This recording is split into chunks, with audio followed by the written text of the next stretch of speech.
Bueno, y luego de casi 100 días, los partidos políticos lograron un acuerdo para la redacción de una nueva constitución. Vamos a conversar con este tema con uno de los protagonistas, el diputado de Renovación Nacional, secretario general además del partido, Diego Chalpern. Diputado, ¿cómo está? Muy buenas tardes. Hola Matilde, ¿cómo estás? Bien, me imagino que usted es satisfecho con el acuerdo del día de ayer. Y le quería preguntar cómo fue su fin de semana, porque muchos dicen que durante todo el fin de semana se estuvo redactando gran parte de lo que ayer leímos como Acuerdo por Chile. Mire, la verdad, Matilde, bueno, saludar a los televidentes. Yo el viernes me fui muy frustrado, y me fui frustrado porque sentía que acá no solo se trataba de llegar a un acuerdo, sino que se trataba también de cómo enfrentábamos de cara a lo que estaba pasando en Perú el populismo, los extremos, la incapacidad de la política de canalizar sus tareas a través de las instituciones. Entonces el sábado tomé contacto con distintos dirigentes de la coalición y el domingo estuvimos trabajando con un grupo de intelectuales, efectivamente, también con el senador Galilea, bueno, con Claudio Alvarado, con Sebastián Soto, con Eugenio García Huidobro, en fin, con un grupo de intelectuales. Y tomamos la decisión de contactar a Diego Ibáñez, quien es una persona que tiene un liderazgo importante en la coalición de gobierno. Y a partir de ahí iniciamos un diálogo que decantó en una propuesta que hicimos el día lunes, una propuesta que recogía aspectos que había venido diciendo los distintos partidos de mi coalición y también cosas que venían diciendo desde el oficialismo, y me parece que eso nos permitió entre todos un marco de trabajo que decantó finalmente en un acuerdo. Entonces, satisfecho. Obviamente uno va a estar contento solo cuando, ojalá en diciembre del próximo año, las distintas fuerzas políticas nos podamos sentir orgullosos de un proceso y al mismo tiempo felices de que se pueda aprobar un texto constitucional de unidad nacional que le permita al país mirar con mayor estabilidad para adelante. Así que esa le diría que son las sensaciones, Matilde, de estas horas. Bueno, hay trascendidos que indican que el PowerPoint que usted presentó ayer lunes por la mañana, básicamente el 80% del acuerdo final estaba escrito ahí. O sea, fue una propuesta que efectivamente recogió el sentir de todos los que estaban negociando. Mire, es más precario, era un Word. Entonces volvimos al antiguo sistema donde íbamos pasando un Word de arriba abajo, lo fuimos leyendo todos juntos, porque parte de los problemas que teníamos era que la información se filtraba, entonces decidimos no pasar el documento de ni una parte. Lo tenía Yasna, a quien aprovecho de agradecer, una funcionaria del Senado que hizo una contribución muy significativa, y fuimos leyéndolo entre todos, emergieron los cuestionamientos, nos separamos en espacios distintos, cada coalición fue discutiendo sus puntos de disidencia y fuimos de a poco logrando acuerdos. Entonces, para mí es una alegría saber que entre todos pudimos contribuir y a partir de un documento que se fue generando logramos terminar el día de ayer con un acuerdo que, mire, tiene obviamente desafíos, tiene tareas, pero lo más importante es que le da un cauce constitucional ordenado, estructurado y sobrio al proceso constituyente. ¿Cómo ha visto las reacciones que han surgido el día de hoy e incluso ayer? Porque ayer ya el senador Rojo Edwards decía que este itinerario era a imagen y semejanza del itinerario anterior y que Republicanos va a votar toda la bancada en contra, y hoy día lo refrendaron, por supuesto, desde el Congreso. ¿Usted qué le diría al senador Edwards, que lo ve como una copia del proceso anterior? Mire, yo me acuerdo de reuniones con la gente republicanos donde trabajábamos para una franja que se llamaba Recházala por una mejor. Y siento que había un compromiso muy fuerte por enfrentar el radicalismo, la polarización, el populismo incluso, por la vía institucional, por vía de darle solución a los problemas. Yo creo, Matilde, que a la política le hace muy mal cuando los problemas no se enfrentan y se miran desde afuera del estadio. A propósito del triunfo de Argentina, yo a mí me gustan los equipos que juegan los partidos, no los equipos que se paran afuera del estadio y levantan el dedo y reclaman. Mire, entonces yo en eso aliento a las distintas fuerzas políticas a entender que el adversario común que tenemos es lo que está pasando hoy día en Perú, es cuando la política no es capaz de dar respuesta a las cosas más elementales. Entonces yo lo que aspiro es que a medida que el tiempo avance, las partes que hoy día tienen una opinión reticente se vayan incorporando. Le confieso que estoy gratamente sorprendido de gente que pensé que iba a mirar esto con recelo, le ha parecido una cosa razonable. Como por ejemplo... Obviamente, no, me hubiera encantado ver José Antonio Kast es una persona que fue apoyada en una circunstancia específica por Chile Vamos. Se acordará usted que el programa de la primera vuelta y la de segunda vuelta fue un cambio bastante importante, y a mí me encantaría tener todavía vigente al José Antonio Kast de segunda vuelta, pero cuando lo escucho hoy día en la mañana, más se parece al José Antonio Kast de primera vuelta, y ese José Antonio Kast convoca un grupo de gente, pero que no tiene ninguna posibilidad de alcanzar la mayoría. Y más complejo que eso, yo creo que no es bueno que en la entrevista que dio el fin de semana diga que él se arrope de la votación de segunda vuelta, porque eso no es cierto. Entonces, yo tiendo a pensar que aquí hay una oportunidad para todas las fuerzas políticas de poder concurrir a un espacio de trabajo colectivo y desde ahí le entreguemos al país estabilidad, que es lo que necesita con mucha urgencia Chile para enfrentar los desafíos que vienen. Sin duda. Ahora, José Antonio Kast tuvo un gran despliegue comunicacional durante este fin de semana. Él dijo que Chile no necesitaba una nueva constitución y hoy se ha también dedicado a plantear básicamente lo mismo. ¿Es verdad que él no participó en la campaña del rechazo porque no quiso? Mire, yo creo que es evidente que el rechazo, para que fuera transversal, tenía que poner en segunda línea aquellas expresiones que evidentemente distaban de ser muy transversales. Yo lo que lamento de todo esto es que me acuerdo que en el acuerdo del año 2019 hubo una fuerza política que asumió un predicamento bastante similar, ¿no? Que dijo, mire, yo no firmo el acuerdo, yo voto en contra. Y yo creo que hoy día están muy arrepentidos de esa posición. Entonces yo creo que Republicanos tiene que hacerse la pregunta de si no quiere quedar en la misma posición que quedó el Partido Comunista el año 2019. Entonces yo creo que todavía está a tiempo de reflexionar y decir, mire, yo puedo tener ciertas discrepancias, pero las discrepancias las manifiesto en el proceso, en la cancha, y no situándose fuera de la cancha, porque creo que eso al final no solo no colabora con la estabilidad del país. Mire, los extremos enfrentados a través de las redes sociales, con palabras grandilocuentes, con políticas de insulto, al final lo único que hacen es contribuir precisamente a lo que Chile no necesita, que es la inestabilidad, la incertidumbre y la polarización. Ahora, incluso si ellos rechazaran, igual tienen la posibilidad, la oportunidad y el derecho como parlamentarios, sobre todo en la Cámara de Diputados, de tener un representante electo, un representante de los expertos. ¿Qué le parece a usted esa disociación? Mire, fue una pregunta que nos hicimos y yo fui de aquellos que defendió que tuvieran la posibilidad. Si ellos el día de mañana dicen que no quieren, y eso ya es un problema nuevo, pero yo no estoy disponible a que ellos puedan decir que no se les abrieron las puertas, porque las puertas han estado abiertas siempre han podido concurrir a las reuniones que hubieran querido. Si ellos decían marginarse el proceso, ya es una decisión personal, pero yo lo miro en tono positivo. Mire, Chile durante demasiado rato, yo me atrevería a decir que desde el año 2011, cuando empiezan las primeras movilizaciones de los estudiantes, hemos vivido en una polarización permanente, de crisis, de enfrentamiento, y yo creo que este acuerdo es una expresión en donde las distintas fuerzas políticas son capaces de ponerse de acuerdo en 12 puntos en común. Yo le hago la pregunta al que me está viendo en su casa, ¿en qué democracia latinoamericana esto es tan factible y tan posible hoy día? Después, en segundo lugar, somos capaces de construir un cauce institucional común que involucra distintas herramientas, distintos instrumentos. Entonces, yo creo que nosotros tenemos una oportunidad, y lo digo especialmente, Matilde, como alguien de 37 años, de heredarle a la futura generación un Chile que deja atrás la polarización, que deja atrás este enfrentamiento, y yo al menos quiero ser parte de eso, no quiero ser parte de tweets grandilocuentes, yo al menos no es ese el Chile que quiero ser parte, y espero que ojalá aquellos que están hoy día en esa posición de confrontación entiendan que ese no es el Chile que nos va a permitir superar la pobreza, enfrentar los desafíos sociales que vienen para adelante. Exactamente. Ahora, ellos han dicho que van a rechazar esta propuesta, sin embargo, que sí van a ocupar y van a ocupar todos los espacios de poder, por lo tanto, ellos sí quieren participar en la elección de expertos. Así que, por lo menos, esa pregunta ya está respondida desde la bancada de republicanos que hoy día dio una conferencia.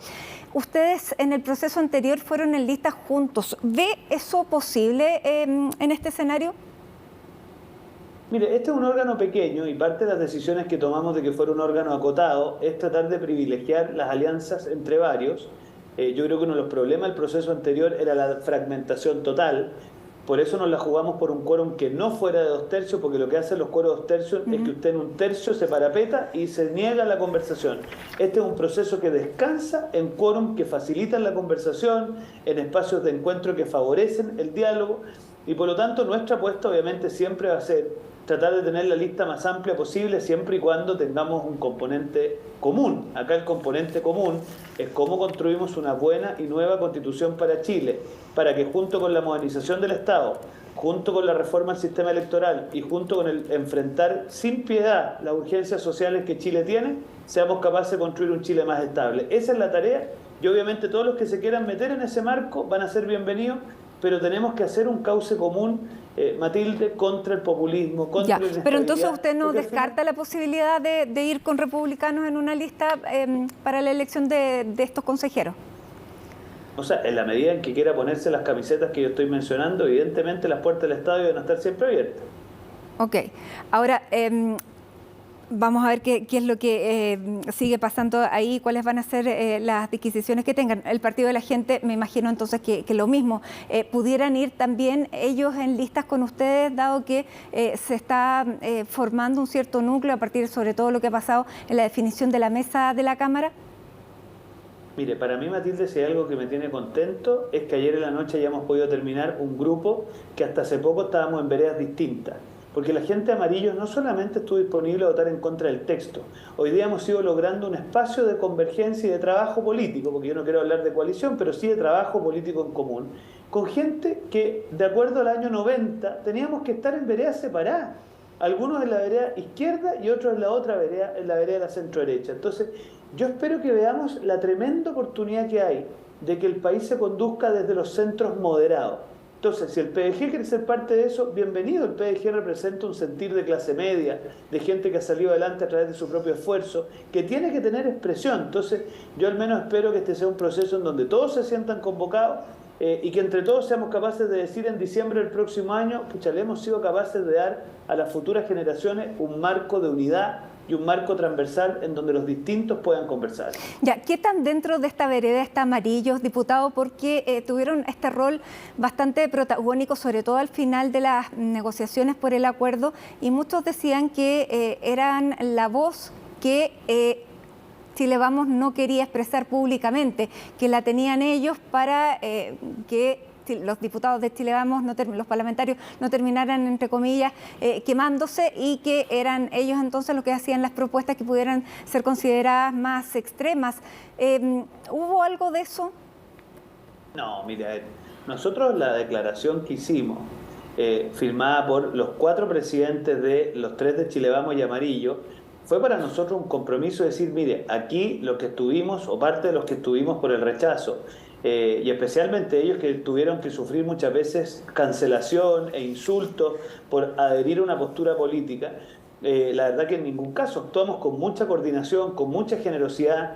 Yo, para mí, el rol que cumplió, por ejemplo, Žarko Lukšić en la conversación fue tremendamente relevante. Žarko Lukšić, todo lo que tuvo que ver con la conformación de las bases, jugó un rol muy significativo. Christian Barkien con su discurso claro y nítido en defensa de la democracia representativa, y Andrés Joanet, que fue un aporte en la definición en el tema de los pueblos originarios. Entonces, yo al revés, yo siento que aquí los distintos dentro de este espacio fuimos capaces de aportar, y por lo tanto yo lo que veo es que esta es la senda en la que tenemos que ir profundizando. Y al menos ese va a ser el esfuerzo que vamos a poder hacer nosotros de Renovación Nacional con el senador Chaguán, porque nos parece que ese es el camino que Chile necesita, una centro-derecha que no se resta de la conversación, una centro-derecha que no alega desde afuera, sino que se hace parte de los procesos. En este proceso se vieron y se jugaron también liderazgos. ¿Cuánto malestar causó la reunión que hubo entre el senador Macaya y el presidente Boric hace un par de semanas atrás? Mire, lo que pasa es que el senador Macaya, que es el presidente de uno de los partidos del oficialismo, tenía dentro de sus responsabilidades ir buscando espacios de convergencia y abrir puertas. Yo en ese sentido creo que el senador Macaya cumplió un rol importante en esta conversación, como también la cumplió Francisco Chaguán, que conversó en su minuto también con el presidente. Ayer me tocó a mí jugar un rol más activo pero con el eso presidente les llamó, más bien fue un elemento de discordia, con la mano en el corazón, ¿molestó? Mire, obviamente estas cosas son tan dinámicas, Matilde, que si uno se quedara permanentemente en la cosa pequeña, estas cosas no avanzan. Obviamente lo que uno aspira es que todo, y aquí hablo también de las acciones que emprendí yo, que emprendió Guille, o Guille Ramírez, digamos, siempre hubiéramos estado con el mismo nivel de información, pero en esto uno actúa con confianza, con complicidad. Entonces yo miro el vaso medio lleno. Aquí logramos construir, junto con Gloria Hood, con Juan Carlos González, secretario general de Bópoli, un cuerpo bastante afiatado, donde las posturas eran comunes. Y yo al menos veo con muy buenos ojos cómo se ha ido configurando una centro derecha que se hace cargo de los problemas, que cumple su palabra empeñada. Piense usted lo que ha sido que hayamos sido nosotros los que planteamos un Estado social y democrático de derecho como piso de conversación. Entonces, yo creo que se está dando algo importante y al menos por mi parte, esa va a ser la apuesta, ir construyendo en esa dirección, en los sectores de centro, porque creo que así vamos a construir un Chile más moderado y más estable, que para mí a esta altura ya se ha transformado casi en un imperativo moral el que entreguemos un Chile más estable a las futuras generaciones. ¿Con qué fuerza se debiera, a su juicio, rechazar las acciones del Team Patriótico? Mire, yo creo que la violencia no es aceptable, tenga el color que tenga. Yo lamento que en ciertos sectores que dicen ser patriotas, para mí ser patriota no es usar la violencia en favor de la causa que yo estimo correcta. Ser patriota es poner siempre a Chile por delante. Y yo personalmente estimo que la violencia que las personas de esos grupos emplean no tiene nada que ver con ser patriota. Yo, por lo tanto, digamos, me manifiesto muy crítico respecto de el uso de la violencia como medio de acción política, y eso aplica para la gente que hacía barricada en el centro de Santiago, para la gente que emplea la violencia en la macrozona sur bajo la idea de reivindicación de tierra, y también, por supuesto, respecto a señores que emplean la violencia para amedrentar a aquellos que piensan distinto. Que ayer estaban esperándolos afuera a la salida de la sede del Congreso aquí en Santiago. Sí, pero mire, yo por lo menos creo que uno en política no puede estar permanentemente en función de la próxima elección. Aquí hay una tarea mucho más profunda que tiene que ver con pensar en la próxima generación. Entonces, yo la invitación que le hago a todas las fuerzas políticas es a no dejarse amedrentar por pequeños grupos que tienen mucha fuerza a veces en redes sociales, pero que habrá que ver cuánta representatividad tienen realmente. Ahora, diputado, quedaron varios nudos sin atar, cabos sueltos, que me imagino que surgieron dentro de las conversaciones y hay alguna idea sobre ello. Por ejemplo, el tema de si deben ser remunerados los consejeros, por ejemplo, y junto también los expertos. Eso pudiera ser una señal de independencia. ¿Eso se conversó? ¿Es parte de lo que se tiene que escribir en el proyecto? Mire, ese tema en particular se conversó, no tomamos una definición, por lo tanto el paso que sigue, que es la reforma constitucional que se va a ingresar, evidentemente se tiene que pronunciar sobre eso. He escuchado la posición del presidente de la Cámara, la cual respeto, pero para serle franco no comparto, porque nosotros tenemos que lograr que las personas que se dediquen a esto tengan una dedicación rigurosa, profesional. Y por lo tanto, si un académico destacado tiene que suspender su trabajo en su universidad o su centro de formación técnica, si una persona que se dedica a un desempeño profesional tiene que suspenderlo, evidentemente nadie en su sano juicio, en lo que están viéndonos en sus casas, puede creer que eso significa que no tenga que ganar sueldo. Distinto es, y es una conversación que podríamos tener con las mesas de la Cámara, es que respecto a los expertos, los fondos que financian ese esfuerzo vengan del Congreso Nacional y veamos cómo podemos ir haciendo ciertos ajustes que permitan que esas personas no signifiquen un mayor gasto para el fisco, pero de ahí a creer que van a poder contar con personas que trabajen gratuitamente, a mí me parece que no es una buena idea. Además, es una garantía de independencia y de transparencia, porque si alguien no se financia, alguien lo va a tener que financiar. Diputado, otro de los puntos es qué pasa si hay un nuevo fracaso. En el acuerdo anterior teníamos la alternativa, o más bien estaba explícitamente dicho que se volvía a la Constitución que existía. No nos podemos quedar sin Constitución, por lo tanto, ¿eso se da por entendido o no se quiso poner explícitamente? Mire, ¿esto cómo se formula jurídicamente? Va a ser una reforma constitucional que innova en una materia, pero obviamente en aquello que no innova se aplican las reglas generales. No lo hemos conversado, pero mi interpretación, y tengo que sincerar que lo conversamos también ayer con el diputado Ibáñez en algún minuto, es que obviamente si el rechazo termina ganando en el plebiscito de salida con una votación superior a o sea, en el fondo termina imponiéndose, obviamente queda vigente la Constitución actual. Muy bien.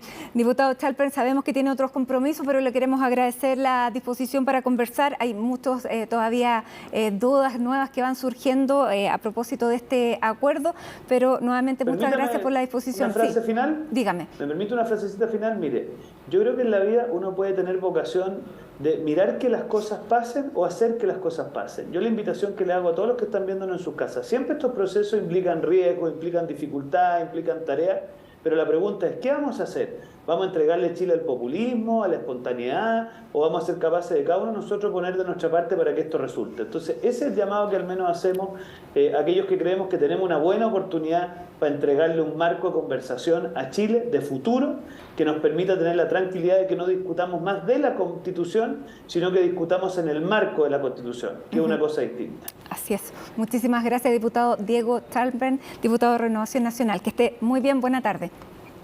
Chao, Matilde, que le vaya bien. Gracias.